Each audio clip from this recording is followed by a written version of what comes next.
This first one, Jim, was sent in via email to CornyDriveThru@gmail.com from Steve Campbell in Brisbane, Australia. It was on one of your fine podcasts, or the 605, where it was mentioned a while back that Ole Anderson came to the ring using the song America by Neil Diamond. What? I don't remember that. What? I just can't picture that. I take it he was facing a foreign heel at the time. I've also heard that Abdullah the Butcher at various points in Canada used Eye of the Tiger and Fat Bottom Girls. Do you know if this is true, and any other entrance themes over the years that made you go, what the fuck? Oh, goddamn. I mean, it's very possible that Ole could have come to the ring at that, because this was the pioneer days, ladies and gentlemen, of entrance music to begin with.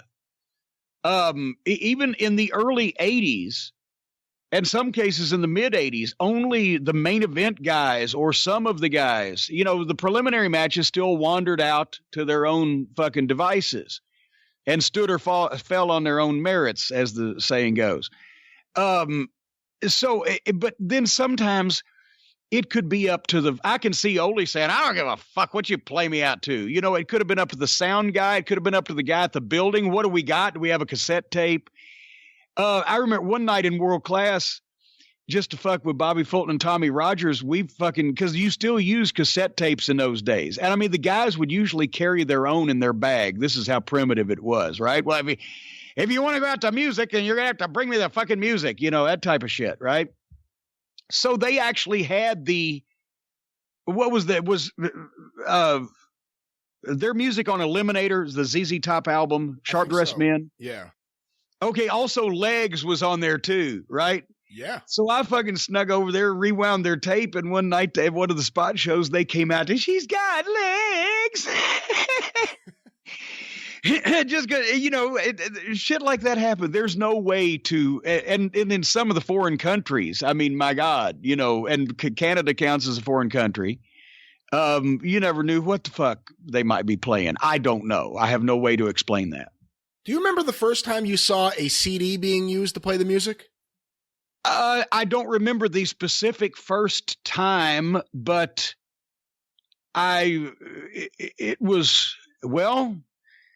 we used cassettes in Smoky Mountain. We used CDs in the truck, finally, in the TV truck, but we used cassettes to Mark Curtis, Brian Hildebrand carried the cassette box around, because most of the time, especially when we were in these school gyms, we were playing the music with a microphone stuck to the boombox, like I used to do it in Louisville or Evansville or anywhere I announced in those days.